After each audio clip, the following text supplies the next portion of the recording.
Hello friends, in the series of learning C++ programming language, in the previous sessions we have just discussed about whatever function calling methods, that is call by value and call by reference. In this session I am going to explain inline functions concept. Now see, in C++ for small functions we can use three concepts. The first one is macro expansion, means C function macro concept is there in C language that we can still use in C++. The second is we can use normal function that we have seen in the last lecture, that call by value or call by reference, whatever, that normal function we can use.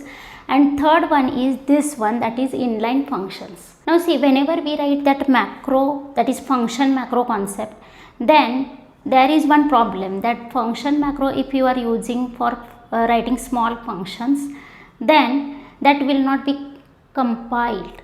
See, we write function macro like this. Suppose I want to write a macro for calculating maximum number between two numbers. Okay, then we write like this, hash define, then max, and here we have to pass two arguments, and here we will write code like a greater than b, then return a colon b, means here we have used that ternary operator. Don't write here semicolon because this is just a function macro. It is a preprocessor directive. Using this you can achieve that.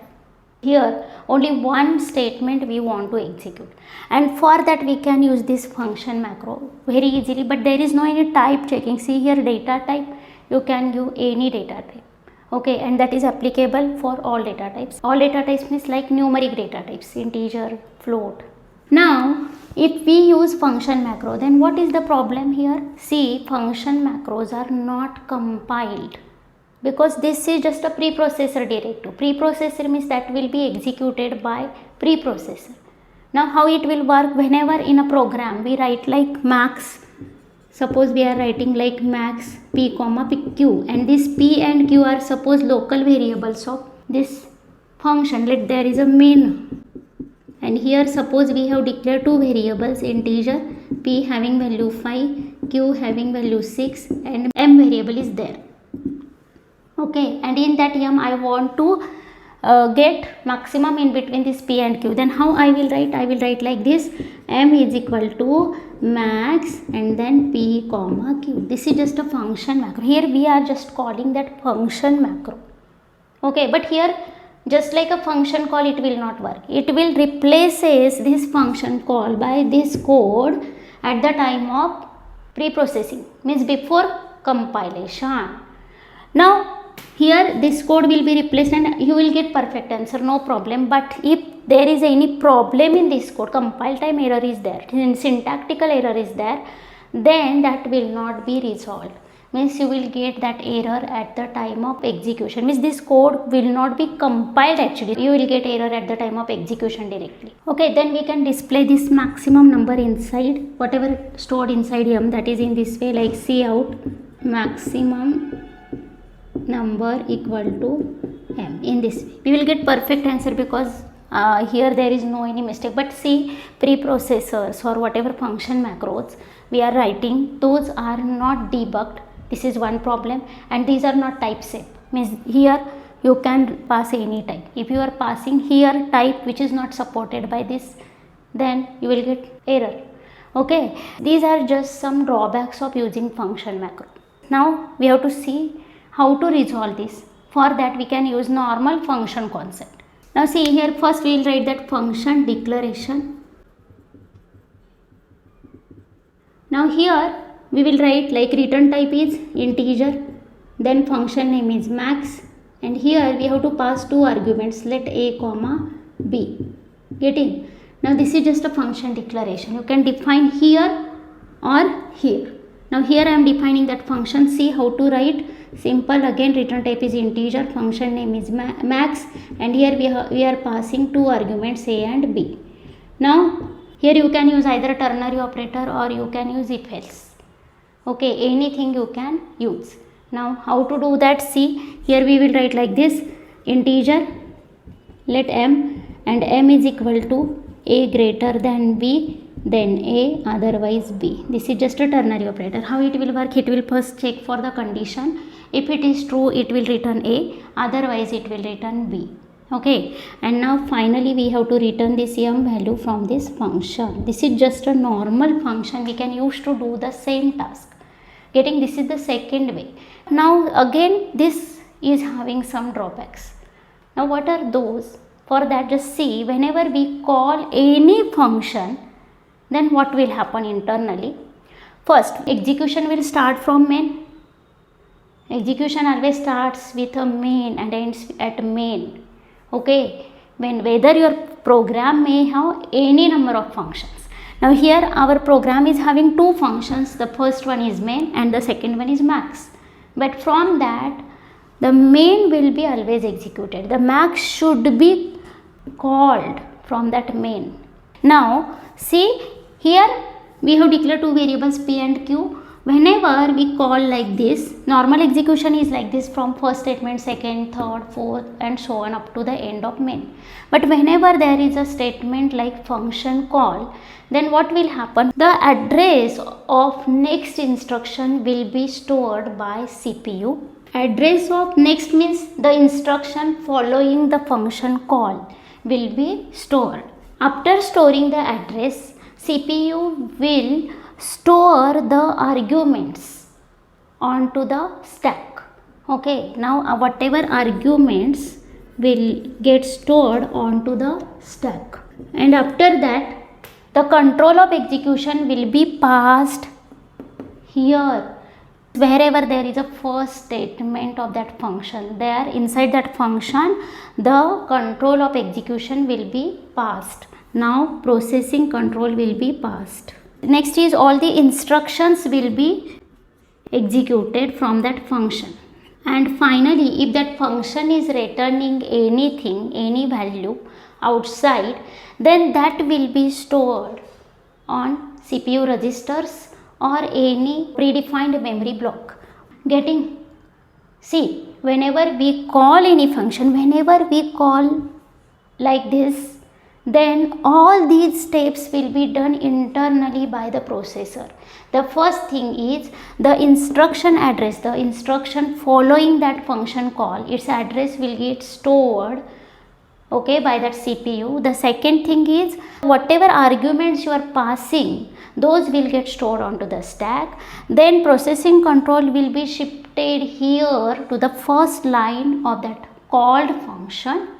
Okay, and then whatever statements you have written inside that function, those will get executed one by one.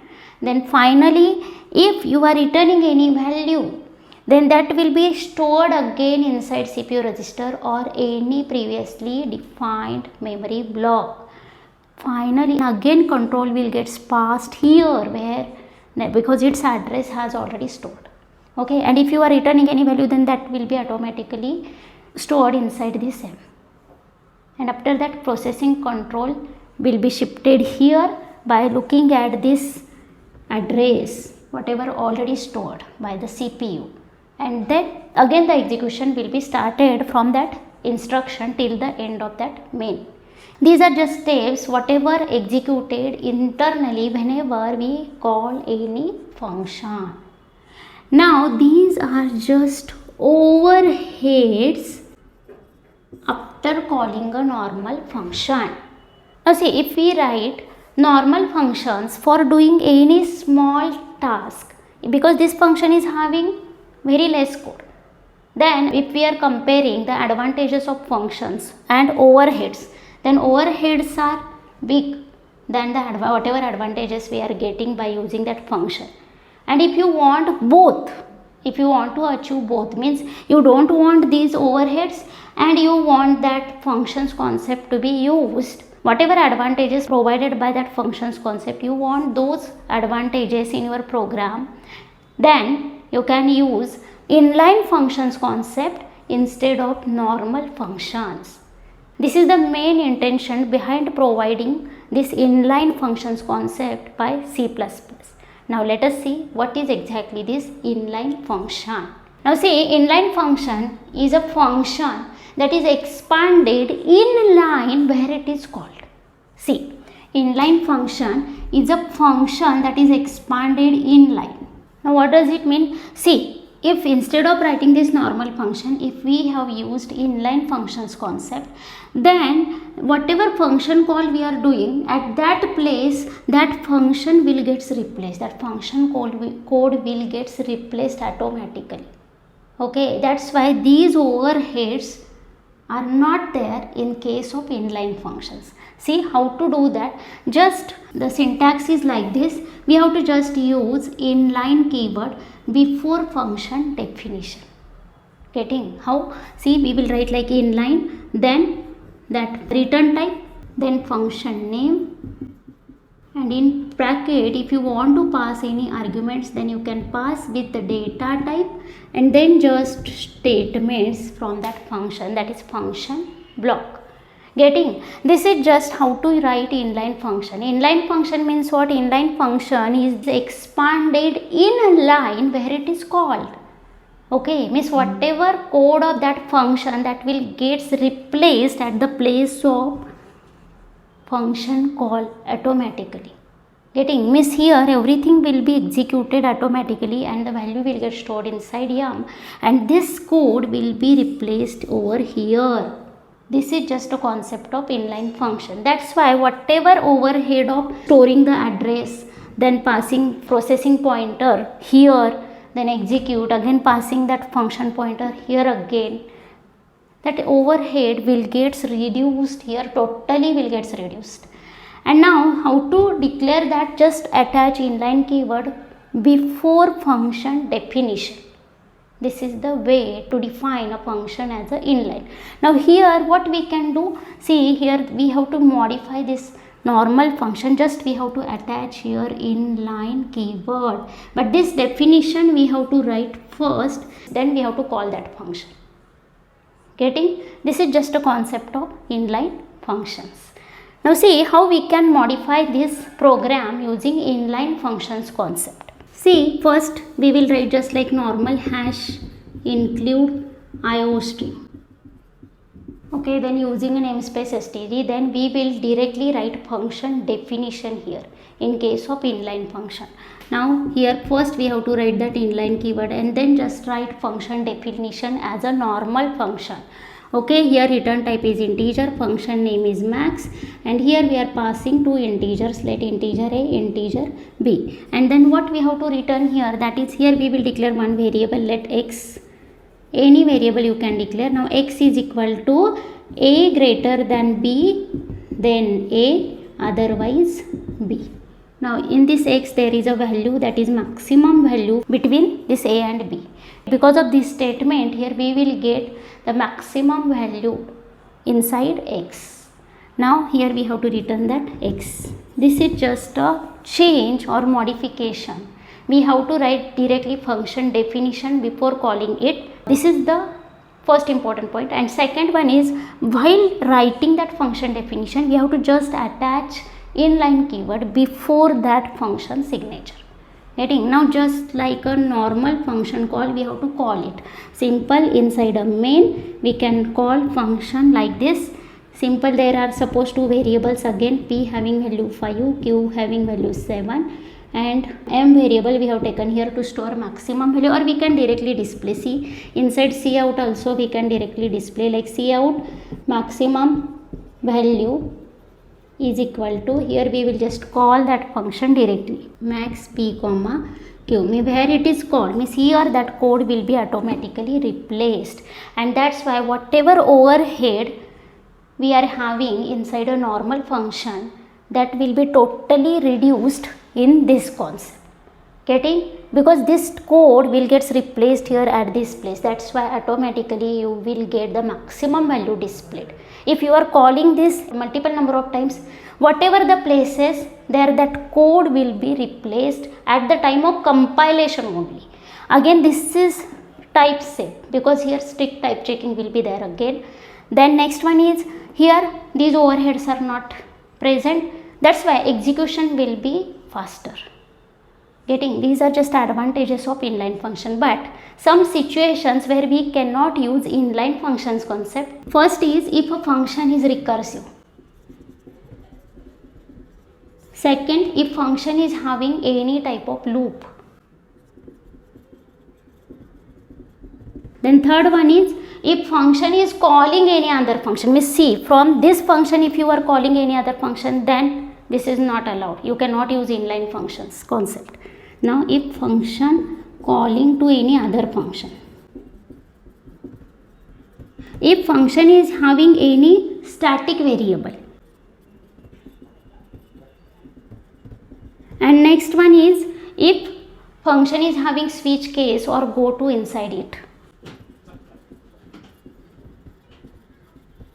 See, if function is large, then also we cannot use this inline function concept. See, we have already seen that if function is small, then only we can use this inline function concept. Getting these are just points you have to keep in mind, means where in these cases we cannot use inline functions concept. The first one is function is recursive, function is having any loop in it, if function is calling any other function, if function is having internally switch case or go to, if we have declared any static variable in that function, then we cannot use this inline functions concept.